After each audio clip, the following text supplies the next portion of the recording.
Ladies and gentlemen, damas y caballeros, it's leaving in the ring.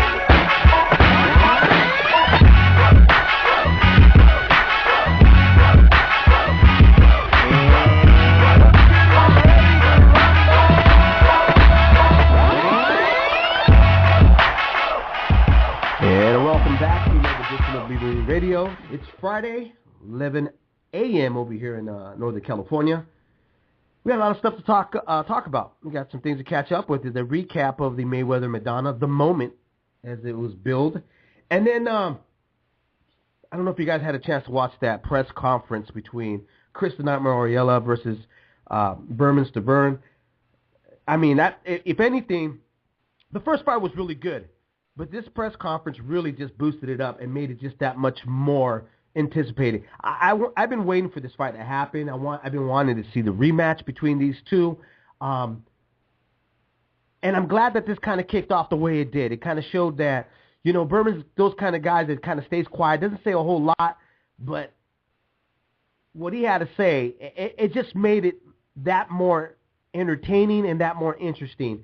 To see now how Chris the Nightmare comes out. Is he going to come out angry? Does the game plan they originally had planned out as it being thrown out? How about Berman? Is he too confident? Is there a major chance that he's thinking he's going to be able to knock out Oriella this time around because he had mentioned that the plan was to beat him and not knock him out? This everything that circles around, that's surrounding this fight right now, really honestly, has got me just pumped up.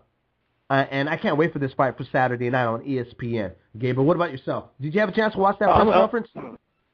I did. I'm really excited about it. And actually, I got Stavern is the story that I'm writing tonight for MaxBoxing.com. I'm doing a piece on just on the fight in general. And I was kind of like, he seems kind of mild-mannered. He seems like a hard worker. It's like the story for Chris is always, is he in shape this time? Is he focused? He's 33 years old at this point. And it's kind of amazing to think that Chris all of a sudden just turned 33. You know what I mean? Like, it was just like a little while ago it felt like he was just a contender or a prospect coming up, and he could be doing something, but, boy, he's got to get his weight under control, and he's not that disciplined. And here we are at age 33, and we're still doing the same storyline. And I don't know if that's media's failing or if that's his failing. He's been in shape for the last few years. I mean, he fell off a little bit, I think, heading into that Stavern fight because he kind of sat on the shelf a long time. But to answer your question, I'm stoked by this fight. And with Stavern, it's like with his outburst and the way that press conference went, he sure gave us all something to write about and something to think about. I think we've trained ourselves to not care about the heavyweights. We always just say, they're dead, and, the Klitschko's have ruined it. There's no good heavyweights anymore.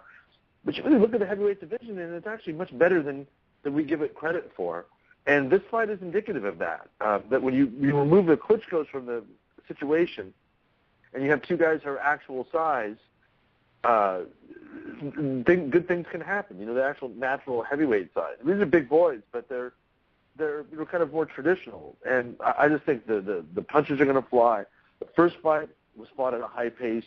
The difference, I think, was that Stavern, one, could handle Chris's power, but two, Chris's nose was an issue, but the uppercuts and the more mid-range game, and how comfortable Stavern is when he's on the inside. Chris is okay on the inside, but Stavern seems to like it there, that mid to short-range game. It's made for a great fight the first time. I can't see how it's not going to be a great fight the second time around. The thing that Chris, obviously the major mistake that I saw with that first fight was Chris was walking into those punches that, Stavern really didn't have to go anywhere. He just had to throw a punch, and it was going to land because Chris walked directly into that punch. This time around, Chris has got to move that waist a little bit. He's got to bob and weave the head. I go back and I watch, even like Tommy the Duke Morrison, who later on in his career showed that he didn't have the greatest chin. But if you watch him, he had movement. Even before he got knocked out with Ray Mercer, he was up on the scorecards because he had movement. He was moving his waist, moving his head. He was throwing combinations. When he was in the inside, he was throwing to the body, and he's throwing uppercut. That's something that Chris has to really kind of bring out of himself. is head movement, move the waist, give different angles, and remember there's a body there too. Stavern is a big, thick guy, but too, you can kind of flatten out his punching power, and you can slow him down just a tad bit and get that jab to be a little lazy if you can invest. Just really invest into that body. You know, I don't know. It's a toss-up fight for me. I've been struggling on who I want to pick on this fight. I have I'm leaning towards Chris Oriella. I think that he has all the goods. Even from the beginning, I thought that this kid had the it factor to be a heavyweight champion. But if anybody's his worst enemy, it's himself. I mean, this guy, we've interviewed him numerous times, along with his trainer, Henry Ramirez. Been at Henry Ramirez's house sitting down on a one-on-one interview, and we've all said this, all simultaneously have said this, that Chris is very self-destructive. When things are going great, he finds a way just to kind of ruin it. I'm wondering if he's gotten out of that self-destruction that he's been in for the past couple of years in his boxing career. Not just in his boxing career, but in his whole life in general. Well, I remember there was a conference call, and I forget which fight it was for.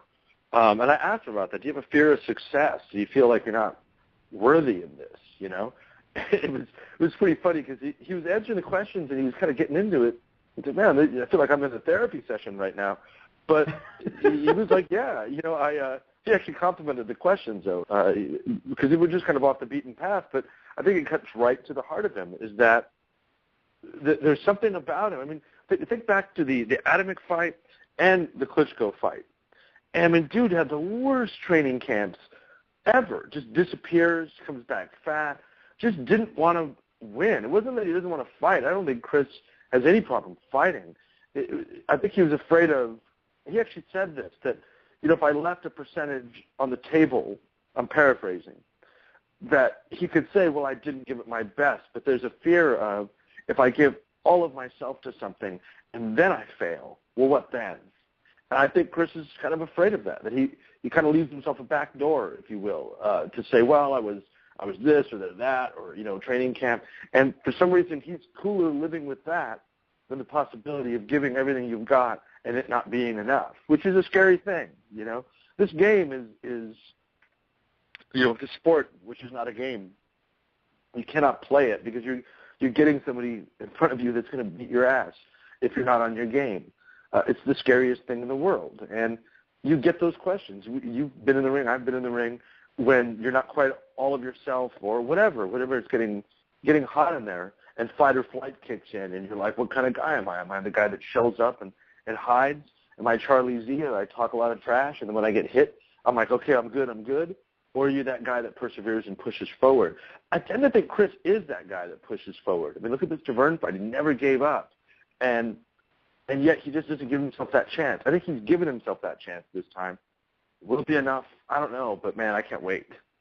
You know, I mean, there's no question he's got a lot of heart, and he could take a good punch. I got to give it up for Don King, because Don King, he could really stir it up himself. I mean, if he can make it a racial issue, he's definitely going to ride that coattail of making a racial issue. He was screaming in the background, Black Power. You know, it seemed like he wanted to make this into a Black Power versus Brown Power. Whatever it is, it's honestly, it's caught everybody's ears. It's caught everybody's eyes. The weigh-in is today at 2 p.m., an hour after we're off the air. So I'm definitely going to be sitting down and watch the weigh-in just to see how both of these guys react. You know, I think I haven't been this excited really to see a heavyweight fight since seeing when David Haye and Vladimir Klitschko were going to go at it. But it ended up being a dud. With these two guys, we already know it's not going to be a dud. There's going to be some really serious fireworks. And I'm going to tell you what, and for it to be on ESPN, that is a great move, because there's going to be a lot of fans that have kind of, shunned heavyweight boxing and believe that heavyweight boxing is just kind of just swept away and drifted off, out into the abyss. They're going to find out that there are some really talented heavyweights out there that can give us some really good fights. We got a really good show coming up today. We're going to have a couple of guests come through, and we're going to do the recap of Mayweather and Maidana, talk about a little bit about Khan, his performance against Luis Collazo, and we're going to be giving up our prediction at the end of the show of who we think is going to win between Kristen Oriella and Berman Stavern. We're going to have Felipe Leon, one of the hosts of Boxeo Tijuana Radio and the editor of San Diego Fights. Rich Murata, who's a commentator. You've seen him like USA. He's been on pay-per-view. He's a great color analysis. Rich Caninos, who's a commentator as well for Go Fight Live. And then fighter Ray Beltran. He's going to be coming through. He wants to clear some rumors, something that was put out there about his change of, and I'm not going to say management, but he has left his manager, Stephen Fader. So he wants to clear that up, and he wants to also clear up because I guess some fans were kind of upset that he didn't take the Baby Bull fight, that he passed on it. But there's a big reason why he said he passed on it. So he's going to be coming on, leaving the ring about 12:30, and give his explanation and fill us in on what's going on with his career. You know what? I guess we should just give our take really quick before we get the rest of the guys on there, on here about Mayweather and Maidana. Certainly, listen, I've been going back and forth, man, with a lot of Mayweather fans. And I got to tell you this. Excuse me. I got to tell you this. I cannot sit here and believe that Floyd decided to do something he normally never does, which is lay on the ropes, take a lot of shots, block them, try to slip them, and try to bang back and try to get somebody out of there. And then after 9 rounds decide, you know what, I'm going to box him. Now I'm going to try to school him. I don't buy that. What I would buy is if Floyd came out clean and said, you know what, I underestimated him, didn't think much of this fighter, and I thought this was going to be an easy fight. Because that's really basically what happened when he got in there with Miguel Cotto. I think he kind of believed that Miguel Cotto was shot. He was going to be shell-shocked when he got in the ring with Floyd, that he was going to be able to have one of his better performances against the so-called pound-for-pound TBE.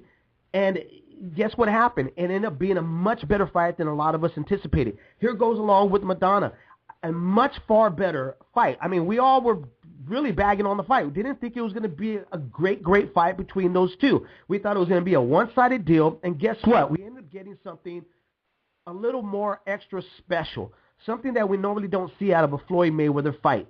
Now, that being said, people that are saying that this was Floyd's plan to be entertaining, I'm sorry. You know, your guys are kind of undermining what Maidana did. He went out there and he put on a show. He did exactly what he does in every other single fight, okay? He goes out there, puts a lot of pressure, and throws a lot of bombs. That's exactly what he did, and he was getting through. Those early rounds, he was doing his job. It came down to the late rounds, and it comes down to those championship rounds. He gassed out. He wasn't able to keep the pace up, and we saw exactly what happened. Floyd Mayweather was able to pick him and start doing what he normally does, which is box. Now, does he deserve a rematch? Absolutely, and I'm going to tell you why. Because now people are saying, well, we see a rematch for what?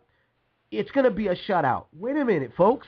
You can't have it like that. You can't have it both ways because that's what we were saying in the first time around. The first fight the first time they was said and called that this fight was going to happen, we all said the same thing. We all said this is going to be a shutout fight. Now we're saying it again. Come on. This is why fights are made. Give him his due. I think he earns the respect, and I think he earns the right to get that immediate rematch with Floyd Mayweather. Gabriel? Yeah, I mean, I don't buy the whole idea that Floyd just was like, you know, I'm going to sit on the ropes, I'm going to let this guy hit me every which way, and at some point I'll just take over, and it'll be fine. That's just, like, goes against the idea of fighting. I guess you can wait in there and see how a guy is and what he's got, but in that scenario, wouldn't Floyd be on his toes, kind of letting him, bull rush and then turning to the side and moving? All right, this is what he's going to bring. Maybe I'll go to the ropes once, see what he's going to bring over there.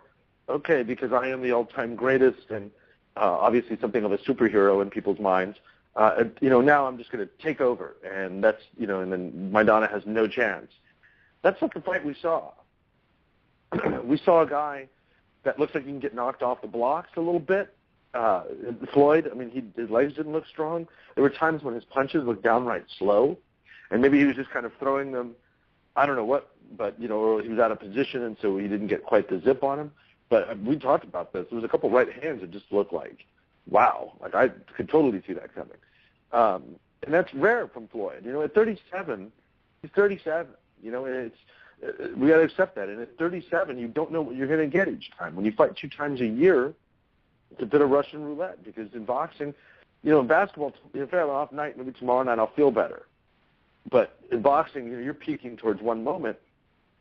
I didn't see the best fighter in the world currently at this moment. What I saw was a guy that has been the best fighter in the world for years and years, used all that experience to win the fight, but that struggled with the guy that we all expected him not to. The style that's quote-unquote tailor-made for him. All those things. I mean, coming into the fight, I was picking against Maidana so widely because I thought so little of Adrian Broner. I'm like, what was he at welterweight? What is Maidana really? And so it makes you question where Floyd is at right now, really. Maidana, this game is an interesting game in boxing because guys can peak. A guy like Maidana, Floyd will always say about Pacquiao, how can a guy be ordinary his whole life and then suddenly extraordinary? That's kind of this game a little bit sometimes. You get some experience, get some fights under your belt, you get some guys at the right time. Timing is everything in this sport. And suddenly 2 guys that maybe weren't in the same league look like they are. And that's, I think, a little bit of this. And the reason I want to see the rematch, and that's it, I want to give credit to Floyd. I gave him the fight, 6-5-1, even. Could have been 7-5. I didn't quite have my I had it winning, 7-5. but I don't see people. I wouldn't argue with it. It was one of those fights. What do you like? I just thought Floyd was more pinpoint when he was winning. I thought clearly winning. He kind of took control after the 6th. But to me, why I want to see the rematch is that what if this is Floyd's Roy Jones Jr. versus Antonio Tarver 1 moment, where you go, well, he just came down from welterweight, maybe the weight affected him. People kind of make all these different excuses, but the fact of the matter is the guy is old and he's starting to fade, and there's always a guy out there that's willing to push you and able to push you off the cliff. And Maidana might be that guy. This is not that style that you really want at this age. When Floyd was a younger man, yeah, he could get up on his toes and box. I think it's like Castillo the way he did. But at this age, I mean, I don't know about you, but the legs just don't look good anymore. Maybe he was injured. I don't know, but he just looked a little stationary. The thing that surprised me the most is that Maidana's his feet are not very fast. Okay, you could practically do 1/1000, 2/1000 before he even gets to you, and that's what was telling about Floyd, because when he was trying to get away from him, you could see that Floyd's legs weren't as quick as it was almost like it took him 9 rounds to warm up, to figure it out, to kind of wake up, in my opinion. He was leaning on those ropes. He was trying to go for that knockout, and it wasn't because he was trying to give it to the fans. What he was trying to do was trying to get Maidana off of him. He was trying to land something big where it gave him some room, gave him some space, so that he can do what he normally does, which is tee off of you. And Maidana didn't give him that. He didn't allow it to happen. He was right in his chest, and he was going to the body. He was going back to the head.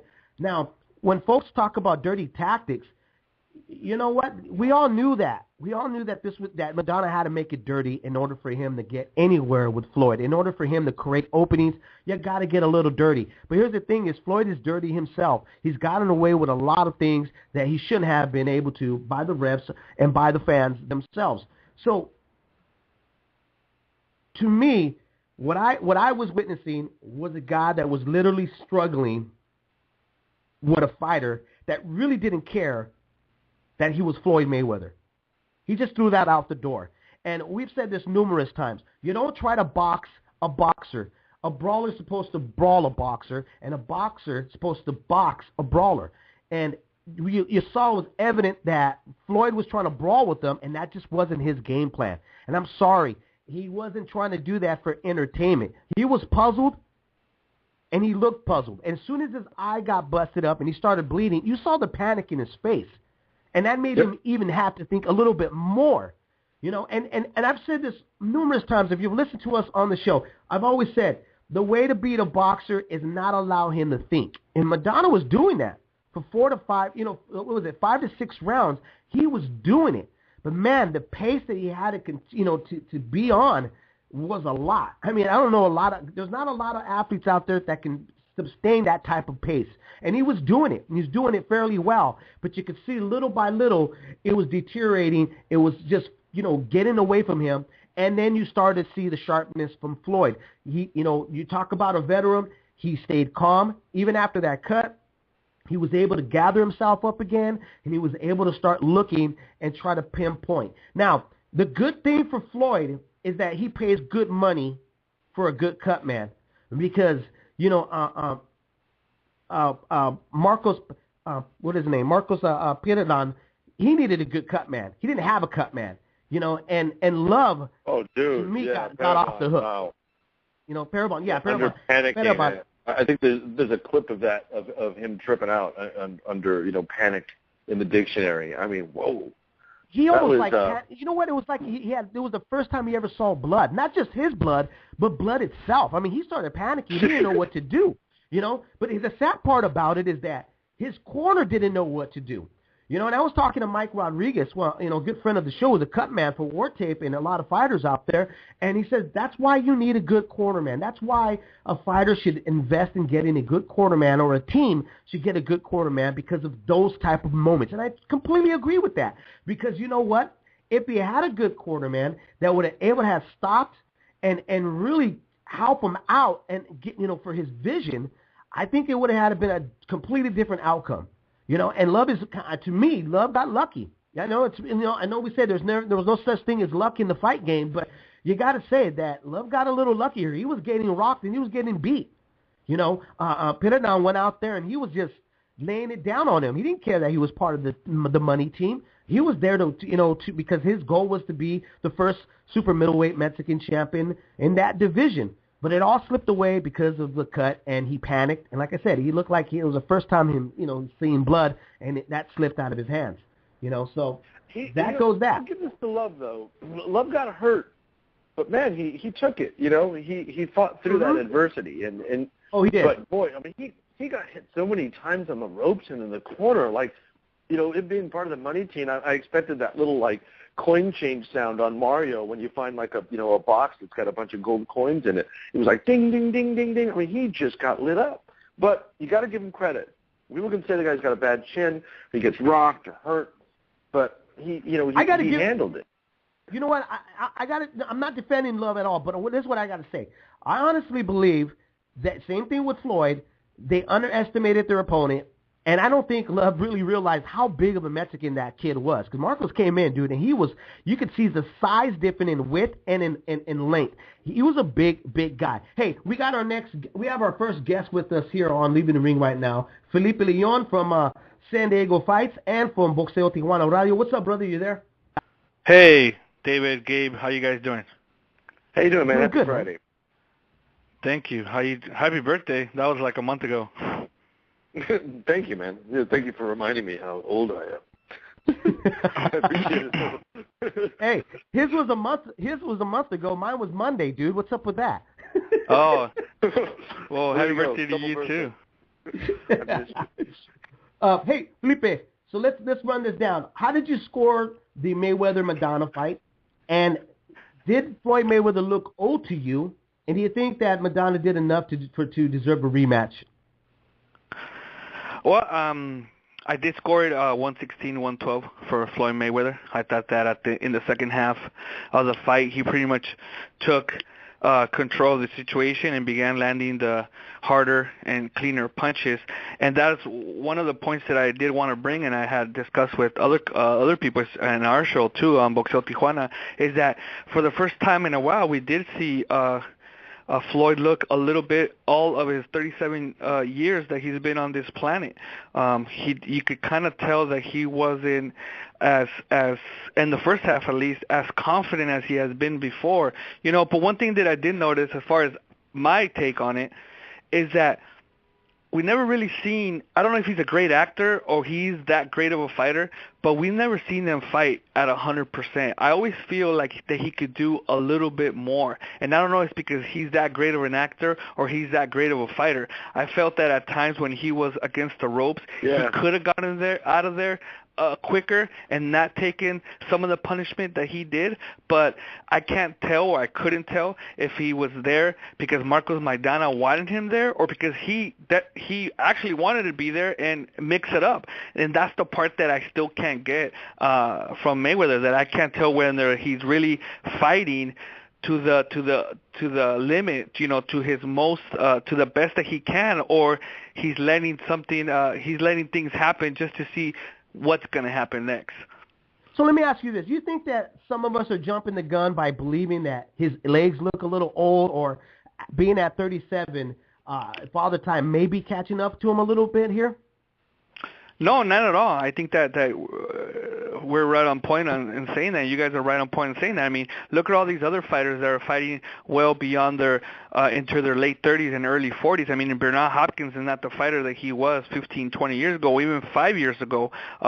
Shane Mosley wasn't the same fighter that he was 5, 10 years ago. And obviously in June we're going to see Sergio Martinez and see a guy that uses his legs a lot, more than any other fighters that we mentioned or I mentioned, except for Floyd.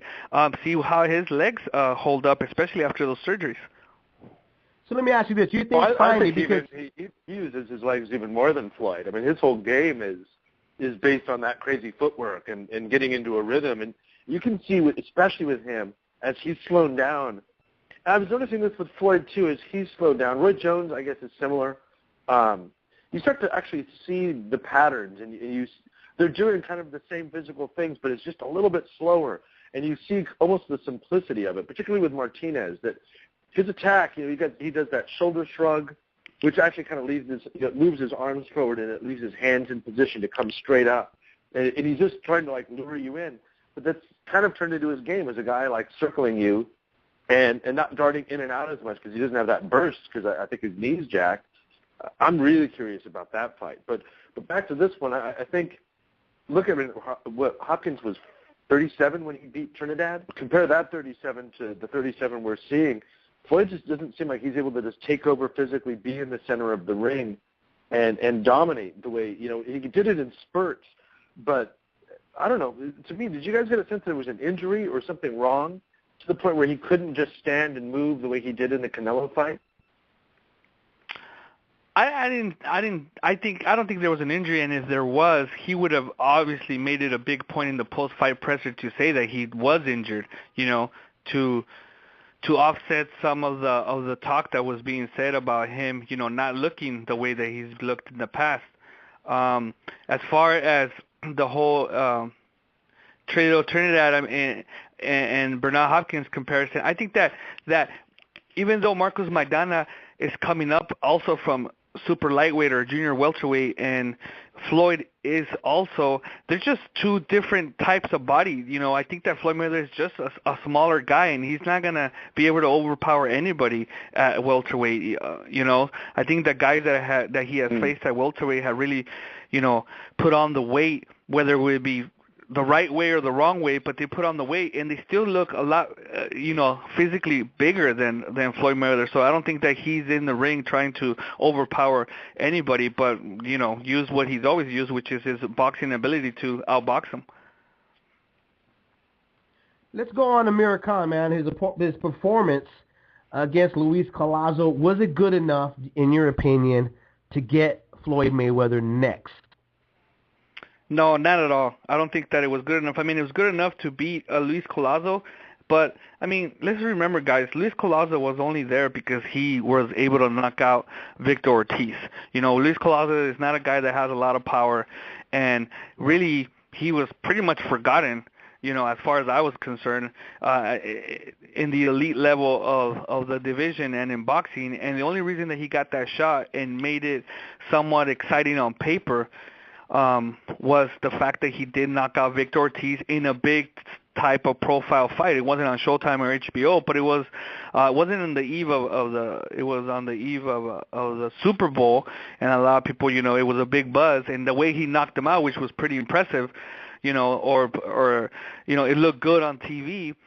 I think, in my opinion, that was the only reason that he was in the ring with Amir Khan last Saturday.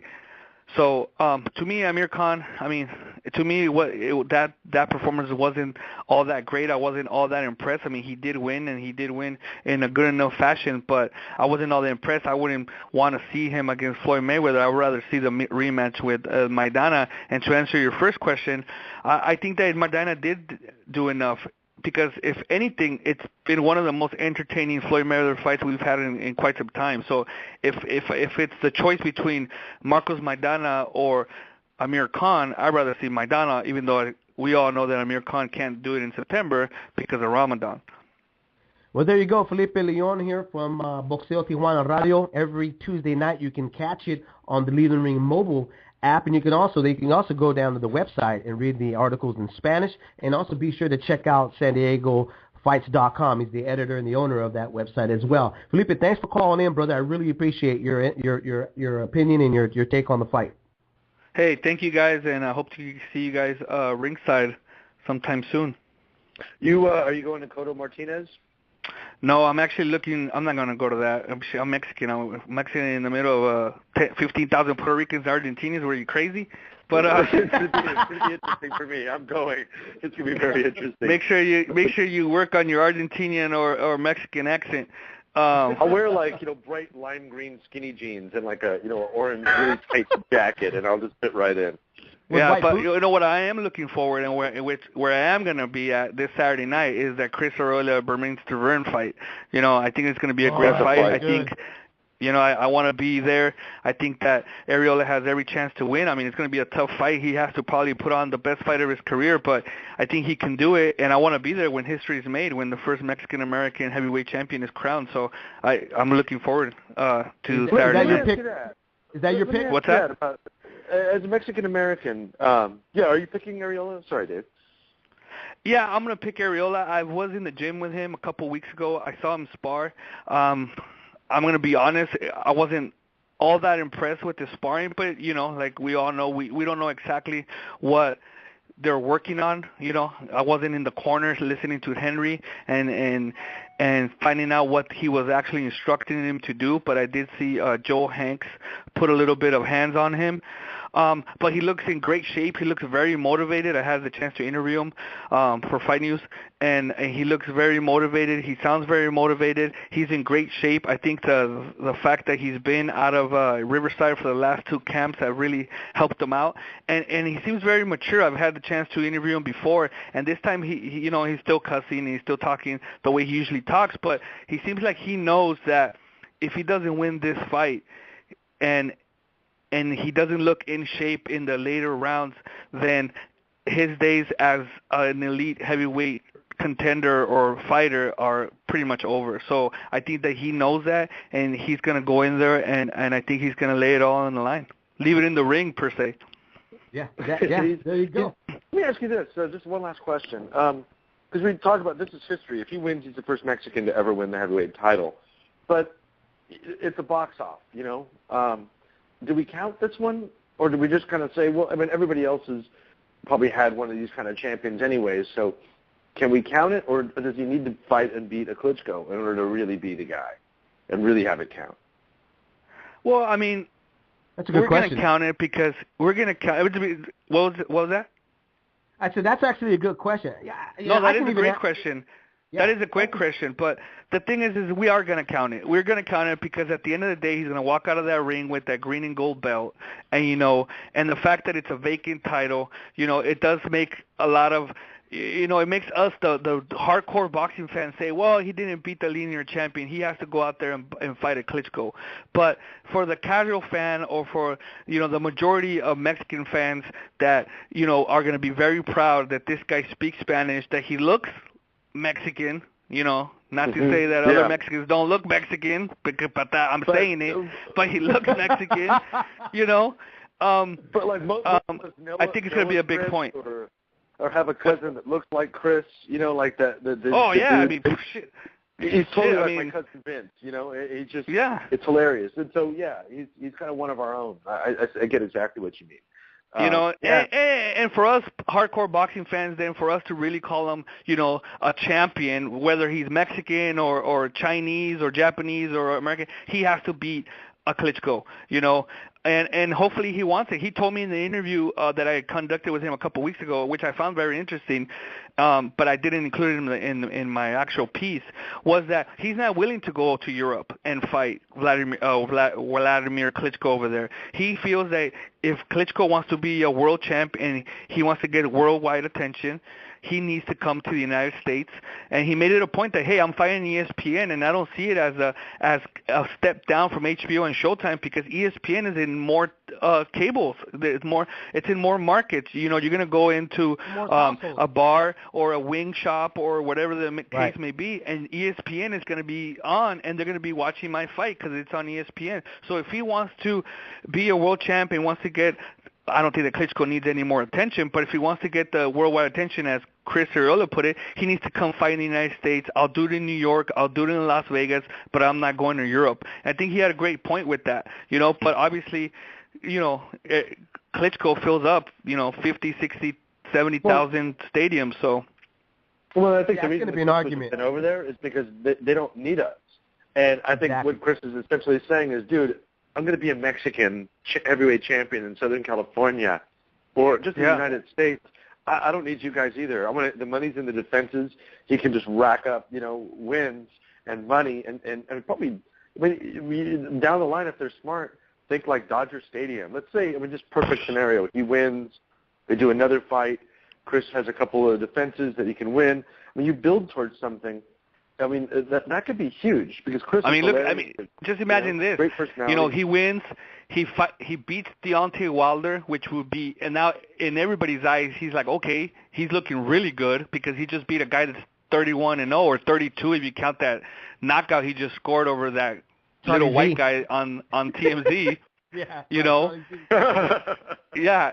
And now he fights Klitschko at Dodger Stadium. I try not to go to Dodger Stadium because I'm from San Diego and I'm a Padre fan, but I will go up to Dodger Stadium and watch that fight.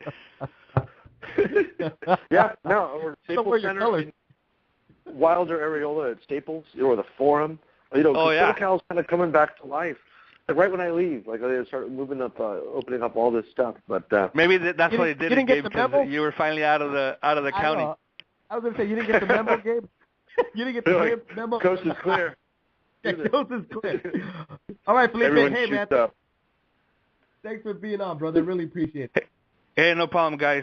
Have a good weekend. Thanks so much, and don't drink and drive because you'll spill your beer. I stole your line. Now you can't say it at the end of the show. I know, man. All right, talk to you guys later. All right, man. Typical Mexican. Steals my line. Now we're going to get sanctioned by the WBC. Great. There we go, man. And to answer your question, too, do we accept this if a Mexican-American wins the heavyweight? Dude, if we accept Cinco de Mayo as a holiday, why wouldn't we not accept Kristen Arreola as the Mexican heavyweight champion of the world? You know what I mean? Yeah, seriously. John Ruiz, he wore that Huggy Bear outfit. Chris you go on. He's going to be the, at least the very first Mexican to hold the heavyweight title. Don't necessarily have to recognize him as the champ, but you got to give it to him if he picks up that title, that he's the guy. It's going to be interesting because it's that thing. He becomes like a Felix Sturm or any of these guys that pick up a belt and it becomes a business. Tito Trinidad was a business. Out of Puerto Rico, he's had the IBF belt for 7.5 years, 15 title defenses, and they finally cashed out with, the welterweight division against De La Hoya for like $15 million, $14 million. That's how you do this. That's how this game is played. Chris hopes to get into that, and you got to think about it. He doesn't necessarily have to give Stiverne a rematch if he pulls it off. But there's a fight right there that right off the bat that's going to have interest. That down the line you can build back towards. I'm really excited, man. It's the first time in a while I've been excited for a heavyweight fight. But I'm picking Stiverne myself. I got Stiverne by decision, personally. I'm on the fence on it, to tell you the truth. I'm going to be honest with you. I really don't know who's going to pull it off. Both guys bring a lot to the table. And Stiverne a little sharper, a little more accurate. Yeah, and that's like I said. And then I said, if Chris didn't iron out the kinks that he brought the first time around we're going to see this. We're going to end up witnessing the same thing we saw the first time. You know, he's got to do something a little bit different. He's got to be a little bit more mobile. He's got to show angles and, you know, just volume and having a good chin and a lot of heart. It's not going to win this fight. There's got to be some ring smarts coming into this rematch here. So hopefully they watched the first tape and they studied it and they learned from their mistakes. But, you know, Chris was walking in with no jab. He wasn't setting anything up. He was really relying on being just a whirlwind. And guess what? He ended up getting dropped. He ended up getting his nose broken because he had no defense. His head was stationary. His head was right there to be hit. And he walked into every single punch that, Stavern threw. So it's going to be interesting. We're going to be calling in Rich Morado right now here on Leaving the Ring Radio. We're going to talk some boxing with him. And then a little later, we're going to have another Rich come on from Go Fight Live commentator as well, talk about the moment here on Leaving the Ring Radio. You want to call in 347-215-7598. We're going to try to patch in some callers as well, if we can squeeze it in. It's just we're fighting time right now, and we're bringing a lot of folks onto the show really quick just to get their take, and we're going to keep it rolling. Let me ask you, what you think about that Deontay Wilder thing on TMZ? It's one of his better fights. Just reading the story, the Charlie Z. It's one of these, we all know who he is if you're a hardcore boxing fan. He's just kind of this internet troll guy who thinks he's like the greatest boxer ever, like the greatest that never was, kind of a thing. He seems to challenge a lot of people. He's been in with like Roger Mayweather. I remember that there was a guy that worked at Fortune Gym, who probably no one here knows, but that he beat his ass. Like, him and Charlie were going at it, on the phone or, I don't know, online. And finally he showed up to the parking lot, and this guy, Charlie has the ability to make you so angry that you see red and you lose all sense of reason. He just went out there and just knocked him out, knocked him to the pavement before really the fight had officially begun. He just got it done. Charlie is this guy that's kind of a weird personality, like a fringe person in boxing. And I guess he said some really terrible things about Deontay's daughter, who was born with a severe medical condition called spinal bifida, and just said a lot of things about him. It was relentless. It was kind of like the Curtis Woodhouse case out of the UK, but apparently they decided to meet up. And he's got some real passion, real heat, man. Right. The Charlie Z guy's been around. I've known about him and actually have seen him, interacted with him about 8 years ago. And I ran into him on Sunset Boulevard one time. Right. Freaky guy. Let me patch in our next guest here on Leaving Ring Radio. We got Rich Morado, who's a commentator, one of the best out there. Used to listen to him on the USA Network. As a matter of fact, I was listening to him just last night when he was commentating a couple of fights. And he's I would have to say, one of the best in the game out there when it comes to commentary. Rich, are you there? Hey, yeah, thanks, guys. Thanks for having me on. Appreciate the compliment, too. Hey, thank you. Thank you Rich? very much. Happy Friday, Gabriel, Rich. I'm doing just fantastic. Yeah, it's a perfect day. Things are going well for the Nevada Boxing Hall of Fame as well, right?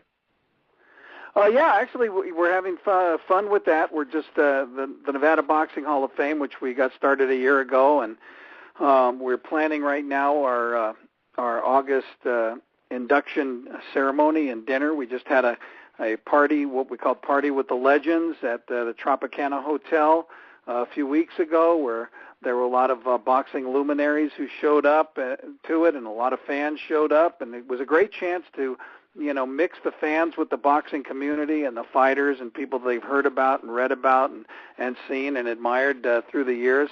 It was really quite a wonderful night over there with our party.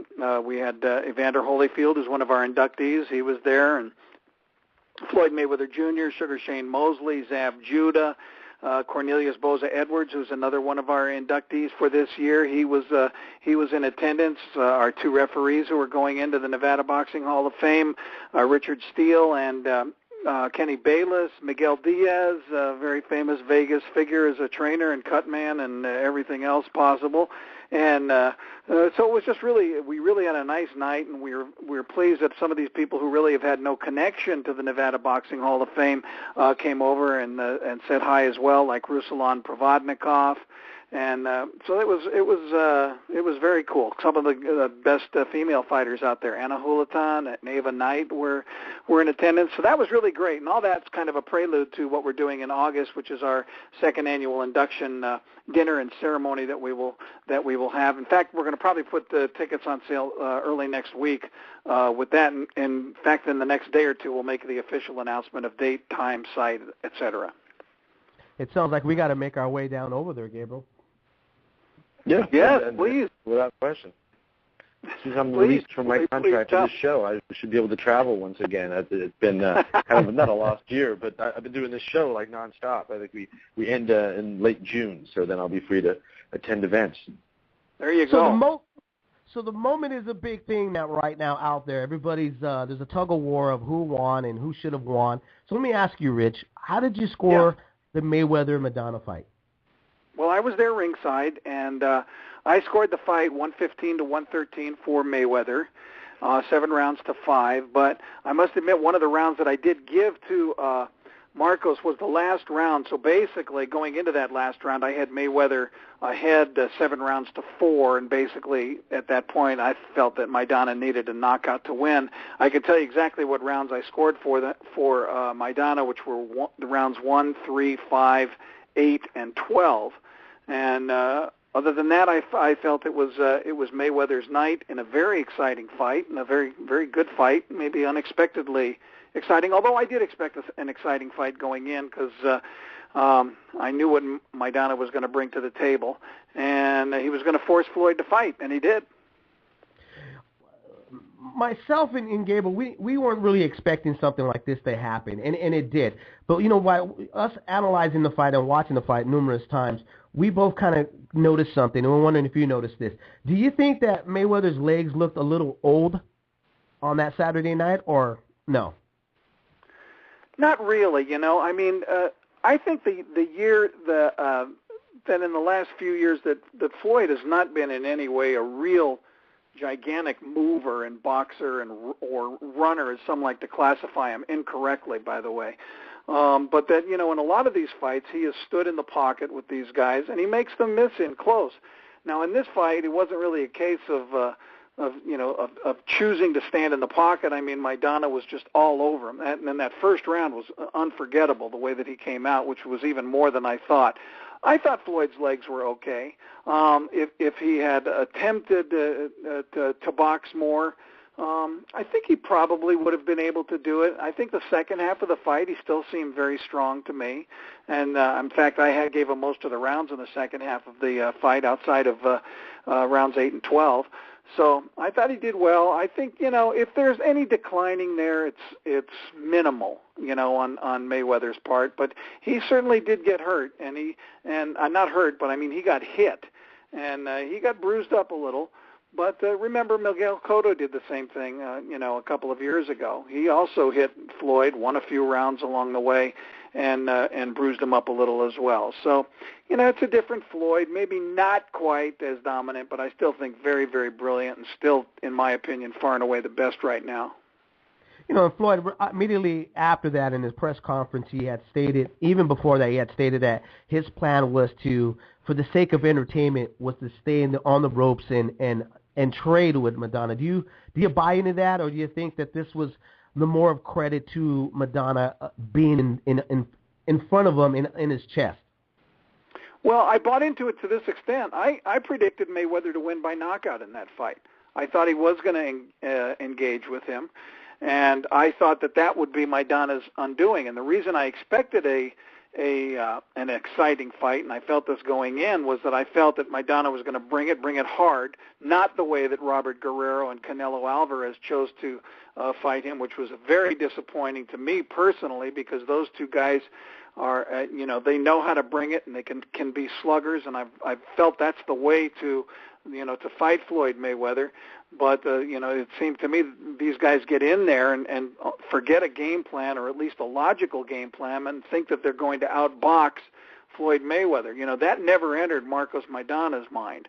And I never felt that it would. So I expected him to fight and slug and bring the fight to Floyd, which I felt that once they began exchanging and engaging with each other, that would prove to be his undoing. Maidana's been dropped on numerous occasions by a lot of guys.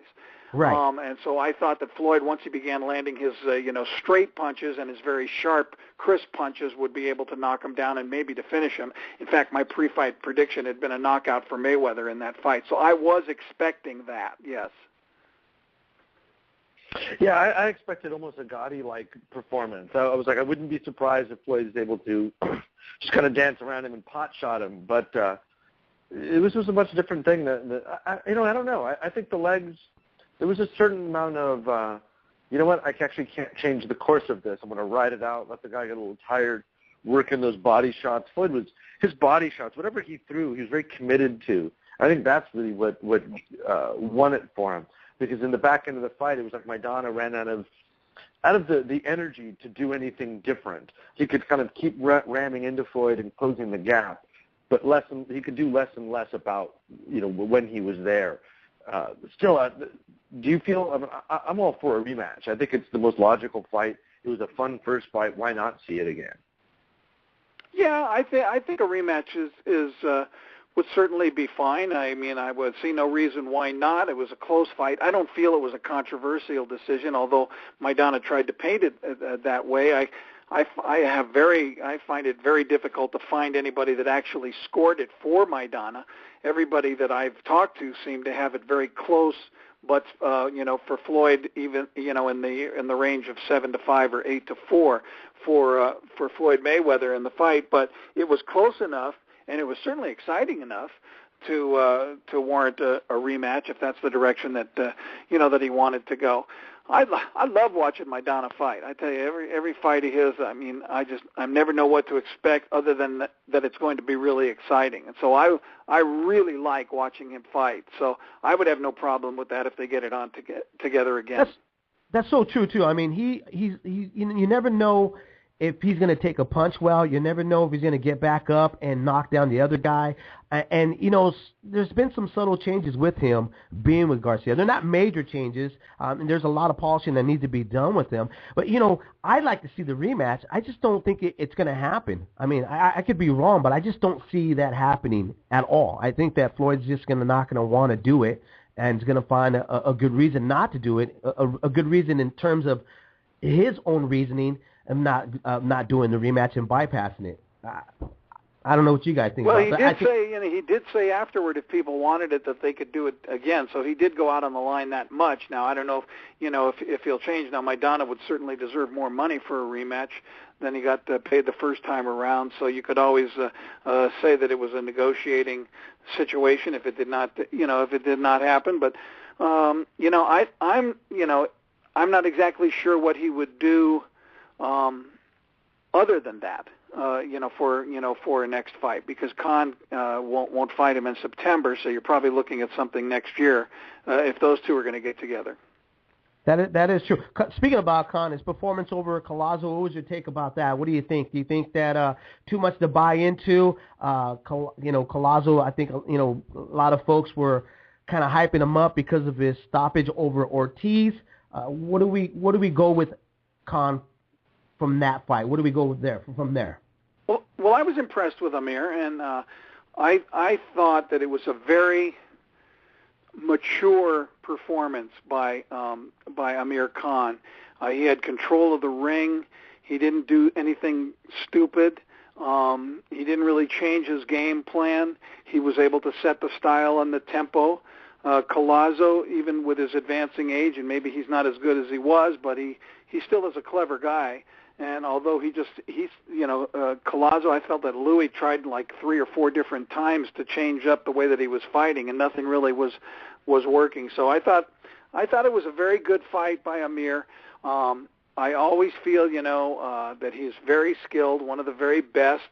If he didn't have, the problems with his chin in the past, because you always feel it's nerve-wracking watching his fights, because you feel like he's one punch away from disaster every time he fights, and you're kind of waiting for it to come. I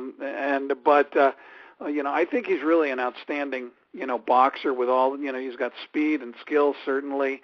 Pretty good punch, not overwhelming, but pretty good.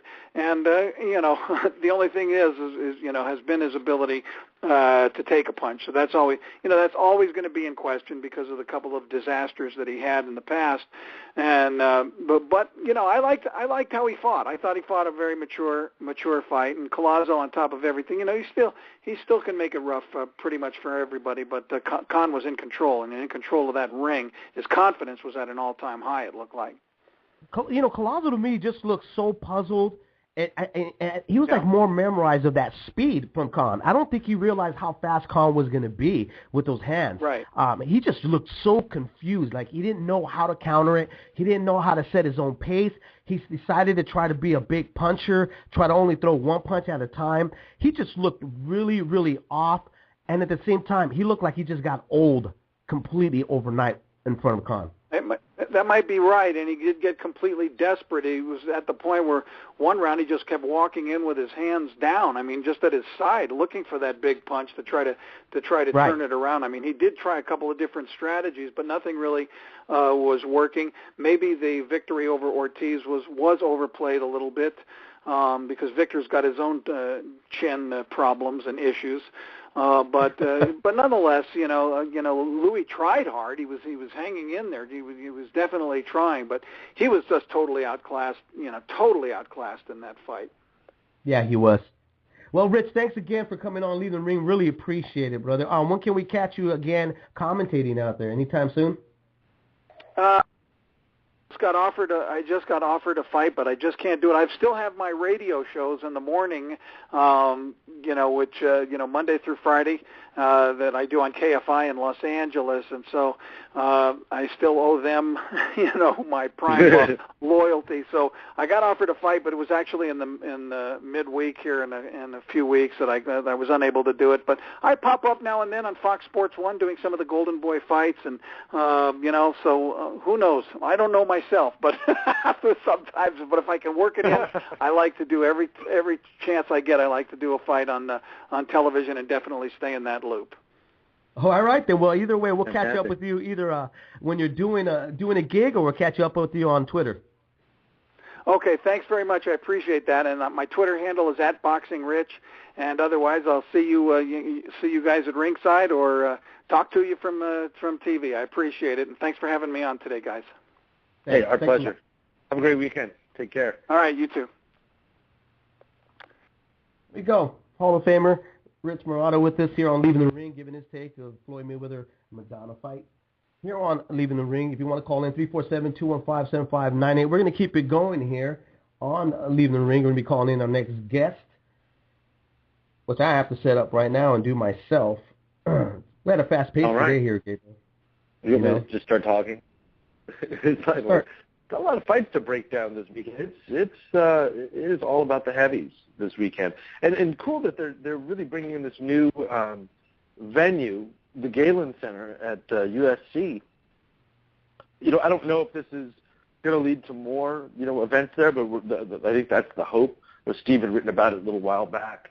But it's always nice when you see new venues getting used. Seeing the Marquez Alvarado, back at the Forum. We need more boxing. We need it in bigger venues, better venues, new venues, whatever venues we can get. The idea, several years ago, we were just feeling that we were down in the dumps, the sport. It seems like it's really grown, exponentially. And however you feel about Golden Boy and the league or whatever that people think that they're creating, or I think they're creating, there's just been more boxing, a proliferation of it on different networks all over the place. And this is all good stuff. But I think still, on the bottom of all this, and I'm kind of wrapping around to what the NSAC is doing with their new enhanced testing. They're looking to kind of consolidate things so they can get their prices down. And Mr. Aguilar, one of the chairmen over there, said that this is our only option, is to do this, and that's not true. There is a group that's out there that they could do it with. But to the point is that when you look at like Andre Ward and his contract situation, Robert Guerrero going through the same thing, Mikey Garcia, this complaint from main events. While there's a lot of boxing events going on, and that's great. We got new venues, and all that's great. The big thing here, though, is that we really need a foundation. We need structure. We're going to keep fighting the same battles over and over and over again. Whether it's doing the right kind of testing, not something that the promoters, agree with and are cool, because it ain't about them. It's about actually having a clean sport, or getting these fighters their rights. What are these practices with trying to get a guy to sign an extension years before his contract even goes up, but offering him another fight and then saying, all right, sign with me again? Is that a good practice? Is it a bad practice? I think we need more of a universal rules. We need to start looking at the Ollie Act, give it some teeth. We're just, like I said, we're going to be fighting the same battles over and over again, and it's going to be a free-for-all, as it has been since the very beginning. Keep on this. Okay, back? Okay, I'm going to patch you in right now, okay? All right, Dave is on the bat phone. My rant is over. Dave, you back? Okay, I'm back right now. Let me patch in our next guest with us.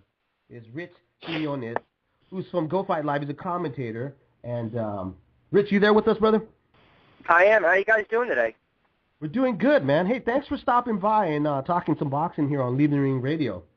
You're in Delaware, you know right? What? Yeah, I'm actually getting ready to do some Friday night fights in Dover Down tonight. We got a real good card, and real honored and privileged to hang out with you guys and Leaving in the Ring. You do a great job. Thank you so much. Appreciate that. Welcome.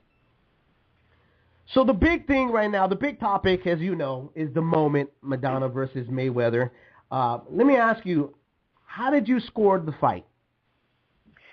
I scored the fight 116, 112. I mean, I went back and watched it several times. I could have even went 115, 113, really 7 rounds to 5 in favor of Mayweather. I didn't think it was as controversial as a lot of people thought. I mean, a lot of people were screaming it was a highway robbery, maybe a little bit of a parking lot mugging, so to speak. But look, Marcos, he came to play. He was a tough opponent. I thought that it was probably Mayweather's toughest fight since his win over Castillo in their first meeting back in 2002. And the keys I had in that fight kind of laid out in the fight. It's just a matter of, in my opinion, guys, 2 halves of that fight. Right, the first half was Marcos doing what he needed to do, being aggressive, going to the body. I thought if he can finish off rounds and tie up Mayweather a little bit, I thought if he can finish the rounds real hard, he would do pretty well. Because let's be honest, Mayweather's a guy that wins a lot of bouts on points, and then what will happen is he'll break his opponent's will. Second half of the fight, great champions. You guys know this, right? I don't need to tell you. They make adjustments, and that's exactly what Floyd did. He made adjustments, and great fighters do that. After that 6th round, I thought it was a totally different fight, but ultimately I had it 116, 112. If I wanted to be generous, I could have went 115, 113. Let me ask you this, Rich. Did he really make adjustments, or was this the case of Maidana's fast pace catching up to him with those later rounds after the 6 and 7, going into those deep rounds, he kind of gassed out? Now, you know what? I think that's a fair point and a fair question, and it's a good one. I think if you look at the fight as a whole, I mean, let's be honest, Maidana was so active and so aggressive. If you look at the numbers alone, 221 out of 858, which was about 26%, and then for Floyd, who registered 54%, so he was much more accurate, 230 out of 426. I thought that for Marcos, guys, really coming in, it was that right hand that was coming straight over the top, those uppercuts down under. They gave Mayweather some difficulties, and he went into that fight really no respect for Mayweather. We knew he was, look, he's a volume puncher, right? He was relentless against Broner. So I don't know if he gassed, because I still saw that style and that commitment later on in the fight, but I just think it's a matter of, look at the accurate punches. I mean, Floyd can get away with just moving and jabbing and moving and jabbing and piling up points and getting those close rounds. And I ultimately thought that was really the difference. I mean, look, I know after the fight, Floyd said he wanted to stand and trade and make it interesting and entertaining for the fans. I got to be honest, I think that's just a crock. I think I do. I think he didn't give credit to a 12-1 underdog. And the kid came to fight, and that's why I believe that there should be a rematch, which I'm sure we'll talk about in a minute. But ultimately, I don't think that Maidana gassed. I just think that Floyd was able to move around a little more. And I know he tied him up and people were screaming about that. But you know what? You do whatever you need to do to win. I mean, look at that fourth round, right? There was a headbutt. Marcos, I'm not saying he was a little Bernard Hopkins-esque in there. He was trying to take Floyd out of his comfort zone. And that second half of the fight, Floyd started to take Marcos out of his comfort zone and would not allow him to get up against the ropes and work the body. And that's why it was such a close fight, guys. I like Yeah, that. that's very well said. You know, I think it's funny that people complain about the fouls of Maidana. But it's like, how many Floyd fights have you seen where he puts, he puts an elbow, up to your throat or the forearm to the throat. You kind of have to deal with some elbows as you're coming in. He's a master of those dirty tricks as well. I mean, that's just boxing 101. So people that complain about that kind of stuff, I always just refer them to Hagler Hearns. I'm like, you guys would just explode with the amount of low blows and like headbutts and bad things that are really going on in a rough and tumble kind of fight. It's that kind of fight. That's just the way it is. I mean, the guy that lines up, the moment I saw Canelo look at Floyd and get into a boxing posture, say, this fight's over. He's not a better boxer than Floyd. So why are you fighting that game? You got to go in there and be aggressive. I love that Maidana did that. And listen, what does Mayweather do, right? He rattles you, he frustrates you, and then boom, you blink, and 3-4 rounds in the books, he puts you away. So, I thought there was a little bit of a blueprint laid out to disrupt Mayweather, but the bottom line is if you don't get those first 3 or 4 rounds against Mayweather, you are in serious trouble. I mean, say goodnight. That's pretty much it. And, quite frankly, if there was a guy out there that we thought can beat Mayweather, we would have seen it already. And that's just, and I'm sure you guys get calls and you talk about who he's going to fight and whatnot. I'm tired of the Pac nonsense because you can go back a couple of years ago. Pac turns down $40 million in 2012. Floyd, $100 million, and it's split with the PPV. Until I see that contract signed, sealed, delivered, and there is a date set and there's a weigh-in, and both of those two gentlemen step in the ring, I will believe it. I don't care anymore to discuss Floyd against Manny because, quite frankly, if Floyd fights again in September, which he says he was going to do, I certainly think he's going to give this kid a rematch. I hope he does give him a rematch. Let me tell you this.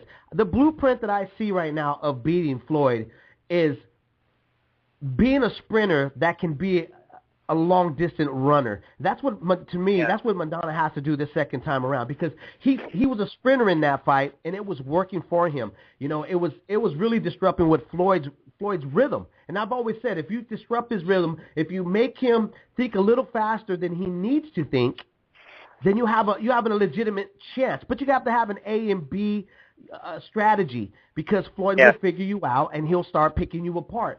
With me, what I was watching was a guy that was backing up Floyd, keeping him at the ropes, landing a lot of shots. Some of them were missing. I mean, let's be fair. 50 out of 50-50, they were missing and some were hitting, right?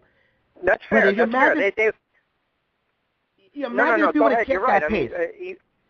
Right? Listen, imagine if you would have 100%. kept that pace. Right. And it's hard. And it's hard because you're throwing awkward punches. You're trying to cut off the ring. These punches are coming in from various angles with certain force. And then they were just punches from odd angles that were, again, objectively, they were not as clean as a lot of people want to believe. And I think people just always want to bash Mayweather because he's Mayweather and he is the greatest. You can argue pound-for-pound fighter we've ever seen. And look, the record speaks for itself. You can't dismiss and argue and crush a guy for not fighting certain fighters if there's none out there. You just can't, boom, make one up. So that's why I think this would be a very good rematch. And let's be quite honest. Look, Floyd underestimated what Maidana and Robert Garcia put together. I mean, it was a good game. I agree with that. It's just at the end, that's why Mayweather is on that Mount Rushmore, and there are a couple guys who are still trying to chisel out their faces up there. I mean, he's alone right now, and that's why he's the best. I'm going to tell you this, that Maidana not only brought the game plan of being a sprinter, but he also brought the court to open the bottle. And what I mean by that, he has found that overhand right, that really awkward overhand right works against the shoulder roll. It worked with Broner, and it worked with Mayweather, you know. And I want to see that rematch. I just got this major feeling it's not going to happen. It's just not going to happen. That Floyd's going to he's going to talk his way out of it. He's going to outprice it. I think Maidana rightfully should ask for a lot more, because I think it's going to triple the mass of people that want to come out and see this, because in reality, casual fans that decided to sit down and watch this fight, they had no clue who this kid was, or didn't even watch it, but heard from their coworkers and friends and relatives, go on there, watch him, don't know who he is. Now they know that there's a guy that actually made a Mayweather fight entertaining. I think that he brings now major volume to the rematch, and he should have a leverage when it comes to the negotiation table. I don't know what you think, Rich, but that's my thought. That's an excellent point, and I think some of the fans get turned off because they'll look at the scoring, and that's just, I mean, we've seen it over the years in boxing. You know, a couple interesting numbers I want to share with you guys, if I can, real quick. I mean, we know this is the third fight of that blockbuster deal with Showtime, right, that Floyd signed in 2013. Right now, it's the richest contract in sports, right? So he's earned $115 million in 2 fights, 32 guaranteed over last week, and then you get the upside of the pay-per-view. So he was saying he's going to clear $70 million. He's not going to clear $70 million unless pay-per-views really go off the charts. But a Pacquiao fight, because of the aesthetic appeal, it's sexy, it gets people talking, that can be a blockbuster. But a fight against a guy that took Mayweather where he really hasn't been in his career, to me, that's sexier. And I think now, because people are looking at the scoring and they're saying, hey, this really could have went either way. I mean, there are some people that I've spoken to over the last week or so that said, look, we thought Floyd clearly lost that fight, but again, scoring, we know it's very objective. I mean, Danny Garcia and Herrera. I mean, I scored that fight for Herrera. I didn't have it for Garcia, and he's right in my backyard in PA. So, you know, I look at, ultimately, it's all about the numbers and how much they can drum up, market, the mass appeal, and the bottom line is the best thing, the greatest thing that money does is he knows how to make money and he knows how to sell a fight. It's the bottom line. This guy can sell. He can walk down the street and see an old lady with white and sell her a ketchup popsicle. That's how good this guy is. I mean, he is a salesman. I don't know if he wants to get back in the ring with this kid, to be honest with you guys. I really don't know. I mean, I don't think he's scared and he fears him, but he knows now. Remember that great line in Rocky when they were looking for Apollo Creed to find a couple fighters, and they went through the yellow pages, so to speak, and his trainer, he mentioned Stallone. He mentioned the Italian stallion. The trainer goes, Tony turns around, he goes, I don't want you messing with no southpaw. To me, they knew something, right? The trainer knew something. I think now Floyd's camp is maybe saying, we don't need this kind of guy in our life. Do I want to see a rematch? Absolutely. Do I think he deserves a rematch? Absolutely. Are we going to see it? That's the question. You know, I was talking to a few fans and listeners who live in the ring through via email, and you know, one thing that I mentioned before the fight even happened, I said, listen, if you look through history, fighters that set goals for themselves never ever reach it.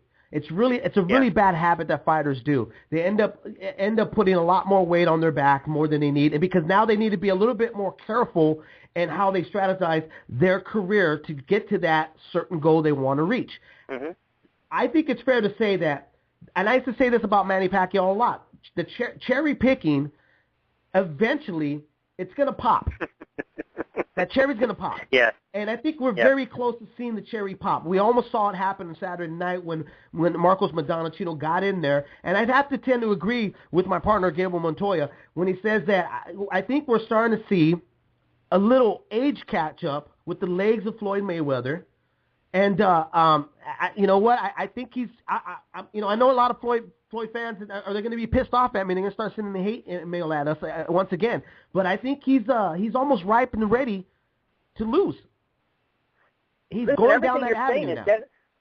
No, you're dead on accurate. And if people, they want to debate that with you, that's fine. Then I would think that some of them really aren't watching the sport as closely as you guys are, because eventually, look, if you're a heavyweight, you don't really lose that power. I mean, my goodness, look at a guy like Foreman for years, right? As you get older, the power's always there. But I believe as you get older, you do lose some hand speed, and you also your legs start to betray you a little bit, and now you're talking 10-rounders, 12-rounders. That's a different ballgame. Now everyone's hungry. They want to be the guy that gives Floyd his first L.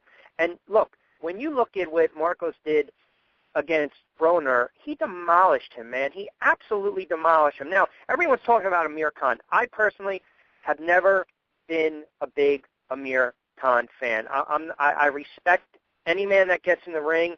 It's just his style. I think he's a little more Hollywood. He's a good-looking guy. He that business savvy. He's a smart guy. He's still young. I just don't know if he was fully committed. Now, maybe I overrated Collazo for what he did against Ortiz, and I was shocked that Collazo fought such a bad fight. So my point is Khan a guy that they're going to bring up and maybe talk to Floyd with? Because the bottom line is Floyd is teasing a lot of guys right now, right? He's teasing a lot of guys right now because Khan had to take that fight to be on the undercard. It gave him great exposure. He had a brilliant performance. So is it Khan? Is it going to be Marcos again? Is it going to be Mayweather? It's going to be really interesting to see what happens in the next 6 months and how the Mayweather camp approaches it, because I agree with you. You know, this is a guy that all of a sudden I'm not going to say he's leaking a little bit of oil, but I kind of equate it to that 2007 Patriots team. They put up all these points, and then boom, they start to leak a little bit in the playoffs, and then boom, the Giants pulled that upset. So if he's ripe for the picking, there are guys out there salivating, and rightfully so. Yeah, let me throw something out there really quick, because, here on Leaving the Ring, we're not into conspiracy. We're definitely into facts. We had Brian Toohey with us about 2 weeks ago here, and he brought up excellent points of how games are fixed. He wrote a book called The Fix Is In. And he also wrote a book called The Larceny Games, okay? And Gabriel, I got to hear your take on this. What if, and there's some fans have written me asking me, hey, Dave, listen to Brian Toohey. Do you think in any possible way, because knowing that there is no other opponent out there for him for September, that he made this look a little bit closer so that we salivate for a rematch? Could this have been a setup to make us think that this was a lot better of a fight when in reality he was setting this up to get a rematch in September? Gabriel, really quick with Gabriel, and then I'll let you in on it, Rich. Gabriel, what do you think?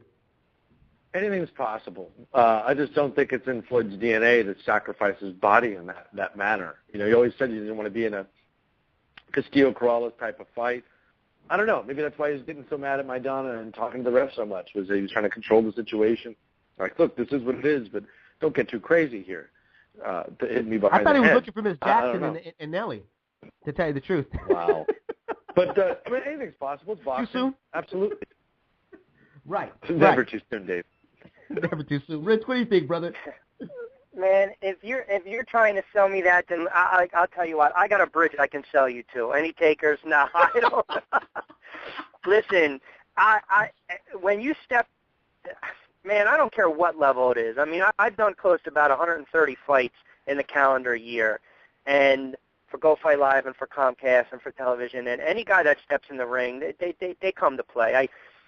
I don't buy into the showmanship like it was back in the day. I just think that Floyd was really just talking out of both sides of his mouth, to be honest, and just didn't want to give credit where credit was due, that a guy exposed him a little bit, gave him a run for his money, scared him a little bit. And look, the one thing about boxing, you guys and your listeners, your great fan base, they all know this. It's one punch, right? That's it, and lights out. So I don't buy into that for one moment. I don't think the fix is in. Now we can go back to the 20s and 30s and talk a little bit about that sometime, but not now. Now you're not going to do that. You're not going to showboating and then putting yourself in position to kiss the canvas. Totally two different things, and I agree with Gabe. That's not in Floyd's makeup, man, because you push him, I mean, he'll push back. I don't think that it's not in his DNA to take punches in order to entertain us. He's always talked about that. That's what his whole style is about. That's really his whole being. I mean, people think about styles. It's not like you choose, like, hey, I'm going to be a puncher boxer or a boxer puncher or just a pure boxer. A style is an extension of someone's nature. That's where it comes from. And if you've dealt with Floyd, I've dealt with Floyd quite a bit. He's a very defensive person. He's also a complete control freak. He appears to be quite vain as well. We saw when he got cut, he was flipping out about his face. All those things don't lead me to believe that he would sit in there and take blows to make it more entertaining to set up a rematch. Do I believe fights can be fixed in this modern era? Of course. There was a great article that just came out about why I fix fights on Deadspin. It's been making the round. It absolutely happens at this level, at all levels of combat sports. But in this fight, I don't know. I tend to think that it was just what we saw, that a cigar is a cigar, and Floyd's legs are getting old. Yeah, don't get me wrong. I mean, I've seen guys that they're only getting paid maybe $500 to $1,500 for a person. They get fined because they're not putting on performance. But I agree 100%. I mean, he is so regimented, and I've built a good relationship with Bernard Hopkins over the years, and he reminds me it's that work ethic, regiment, healthy lifestyle, the training, the discipline. I agree 100% with you. You know, a fighter has that certain build, that certain DNA. Sometimes you can be ahead and you're watching a fight and the guy's well ahead on the scorecard and you're like, why is this guy going forward? He should be moving around like he's winning the fight. Sometimes it's just instinctive. It's in your DNA. If you're born to go, you want a European fighter and you want to be compact and go forward, you're going to do that probably for your entire career. And it's just not in his makeup. But, look, I thought it was a great fight. I can't stand to hear the people say boxing is dead.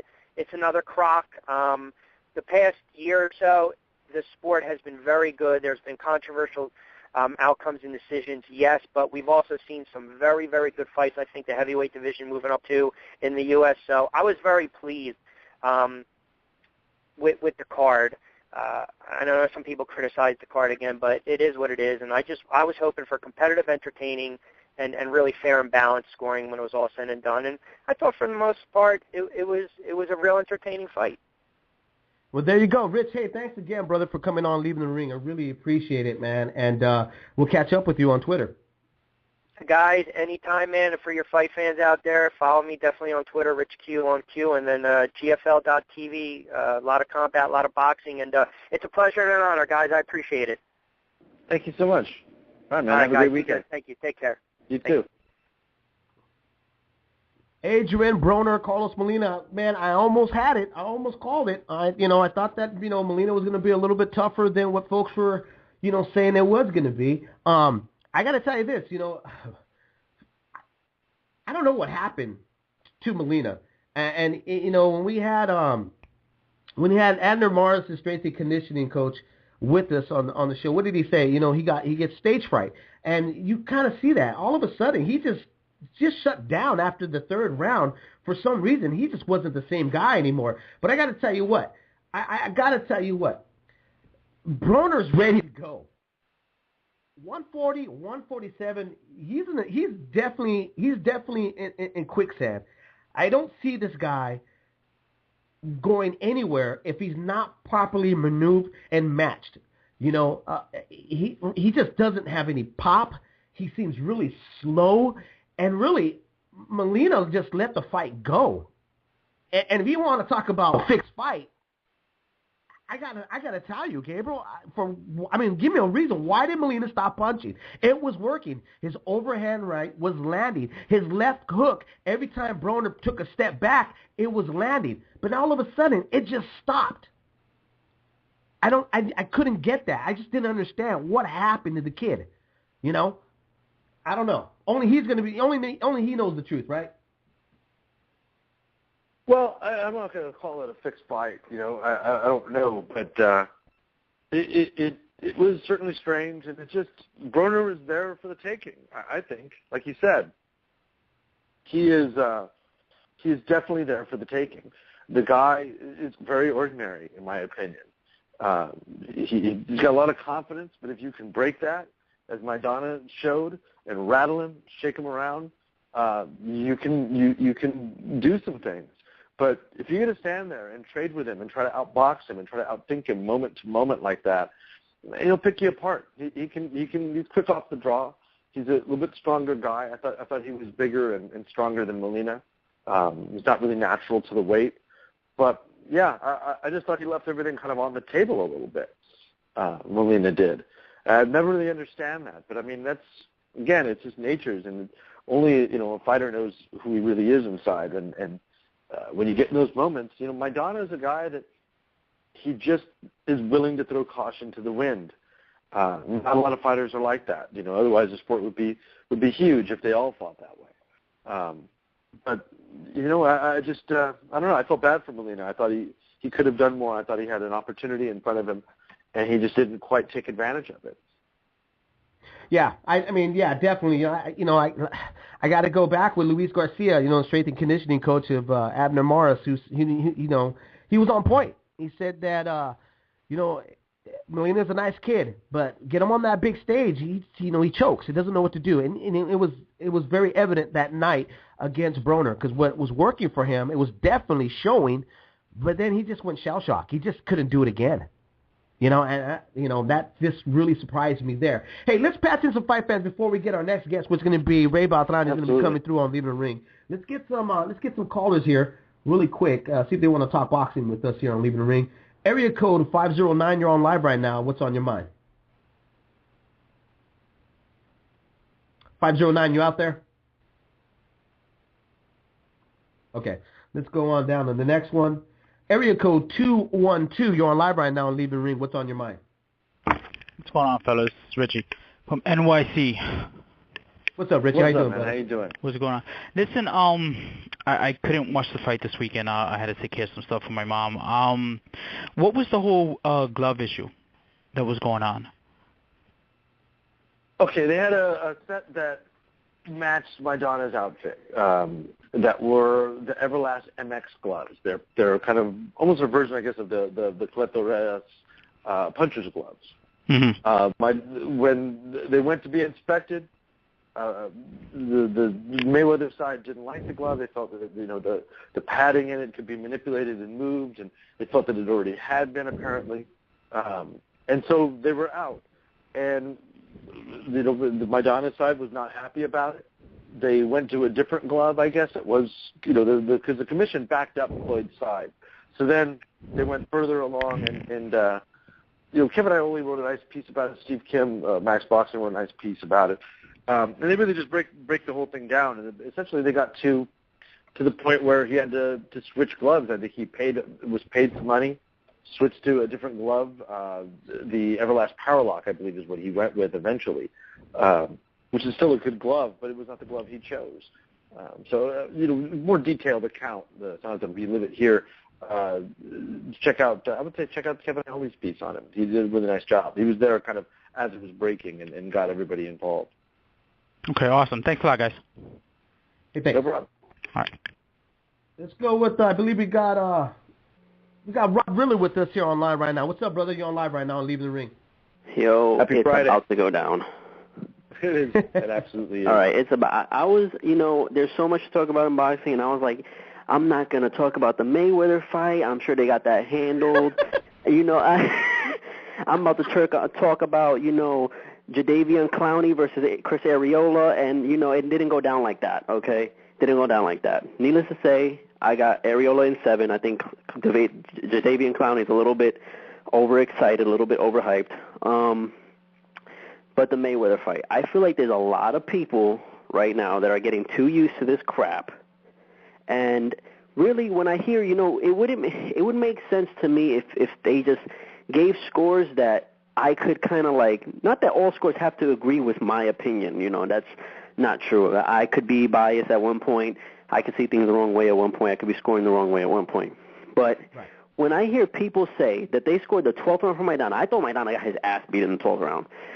When they say they scored the 12th round for Maidana, but didn't score the 2nd round for Maidana, and didn't score the 7th, I kind of just lose focus. I'm just like, what is going on right now? And when you look at the fight, we know for a fact that Mayweather has never been good against fighters that can cut the ring off. And I said on the last, before the fight on the show, I think maybe Maidana can be polished up in some way where he can do something that Cotto did, do something that he. I didn't know he was going to go street fighter, but he went in there and did work. Now, were Mayweather's legs gone? Was he old in the first Castillo fight? No. Was he old for the first half of the De La Hoya fight? No. Was he old against Ricky Hatton for the first half? No. Was he old against Cotto? No. When you cut off the ring on Floyd, he doesn't have an answer for it. He just doesn't. He doesn't have a jab that can keep you off. He has elbows that can keep you off. He has a referee that can keep you off. But he doesn't have a jab that can keep you off.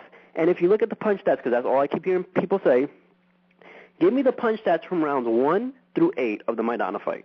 It would be the most lopsided punch stats for Maidana that you would probably see in a Floyd Mayweather fight.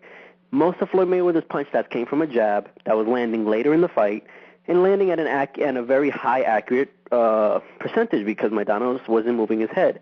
So the punch stats, I don't care about that. All right, that's like Bernard Hopkins fans. Where were the Bernard Hopkins fans when Bernard Hopkins landed way less than Calzaghe, but apparently he beat Calzaghe somehow because of punch stats. But and they were like, oh well, the punch stats came later in the fight when Bernard Hopkins tired. I see the same thing with the Maidana fight, but the way the fight was scored was ridiculous. I cannot see how people give Maidana the 12th round. They'll give him the second. And I had Floyd Mayweather losing round 1 through 5. I gave all those rounds to Maidana off of ring generalship, aggression, work output, and Mayweather just being uncomfortable. He looked like an amateur in there. He looked, crying about his cut. Everything. Yeah, I've never, and he's over there throwing, and then of course later in the fight he starts throwing elbows and stuff, and you see Maidana bending his arm like we had discussed multiple times on the show, bend his arm, twist his arm, do something that's going to discourage him from doing that, and it did discourage Floyd. And to say that Floyd is a master boxer where he could outbox Maidana, it's not that he could, it's that he should have. Maidana's an average brawler at best. He's a B-class fighter. And I'm sorry to say, I like Maidana, but he's a B-class fighter. Just like Castillo was a B-class fighter. And these guys constantly give Mayweather problems. And and Castillo, we all know Castillo beat him. And then for people to come on here and say, well, we don't know, there's no fighter that can beat Floyd. I'm taking shots at the last guy that was on. I'm doing it right now. I think I could have stopped him and gotten into a big argument about it. I'm more curious about hearing other people's points instead of getting into, maybe because it's spring or that I'm married and in love, and so I'm a kinder, gentler me now. But, I don't agree. In Mayweather's defense, listen, in Mayweather's defense, I really, truly believe the reason why he was looking on the outside of the ring is he was looking for Miss Jackson. Oh, my God, Dave. Threw it off. I don't agree with the Nelly Diss tape was bad enough. The Nelly Diss tape was bad enough. That he's arguably the greatest ever. He's not in that conversation. He's just not. It's not so much. It's not just about that. It's just the fact that we've seen Floyd Mayweather. Well, I've seen Floyd Mayweather at least take 2 losses in his career. He should have lost his adjudicated fight for disqualification. I don't know when your corner can come in the ring and start a brawl with a fighter. I didn't know that was allowed. And just like he said in the post fight press conference, the referee just let it go. You know what I'm saying? So I don't really see. True. Yeah, I don't really see how people can say, well, there's nobody that can beat Floyd. Floyd doesn't fight. First of all, Floyd's biggest tactic in boxing is to hope and pray that the fighter gasses. That's his like one shooting star hope that the fighter gasses out.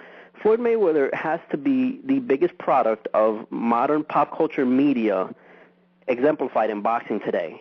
Like he's there because there's no other. If Roy Jones was around today, Floyd Mayweather wouldn't get the decisions he gets. Because you would have a fighter that you can just kind of point the American crowd to, like you could, oh well, Floyd Mayweather lost, well here's Roy Jones, or like here's Mike Tyson. We don't have that today. All we have is Floyd Mayweather in America. So we don't have anybody like, well, if he lost, we're gonna have to give it to this guy. We don't have that, so we're gonna have to give him these decisions. That's how I see it is. But I see people are obligated to say otherwise because they have jobs to keep. They have positions to keep. And they work here in the States. They can't go to Germany and start working. So unless you're on Boxeo Tecate or Top Rank commentary. Well, it was interesting watching the pay-per-view and how it, I don't look to pay-per-views or even the fights on the weekends for my news. They're not, that's not what they're for. Any more than, a football analyst during, the Rams game is going to have some breaking news about something that doesn't pertain to the game. You never hear anybody talk about like, well, this guy is coming off a drug suspension. It's just not what it's for. It's a different platform. But it was interesting to watch, and nobody talked about the gloves. That wasn't a major issue. It should have been. All through the fight, you're like, wow, I wonder what this fight would have been like if Maidana had the gloves that he wanted to have. Nobody really talked about that. And the really just disgusting stuff that he did, putting that out, that information about Miss Jackson on Facebook. His ex-fiancée. It's not like his ex-girlfriend. He was going to marry this person. And then he outed her, apparently, we don't even know if it's totally true, about this alleged abortion on Facebook. Yeah. And that turned into Floyd Mayweather might be distracted. How disgusting was that? I got to interrupt you guys. We're not supposed to be news, right. but that was brutal. It was. I got to interrupt you guys. Rob, I got to put you on hold because I got to patch in our next guest real quick, and then we'll get you back on, okay, brother, before we end. All right, no problem. Let's get Mr. Ray Batran here on Leaving the Ring. Has been on the show numerous times with us here. Ray, are you there, brother? How you doing? Good, man. How you doing? I'm good, man. Good. Just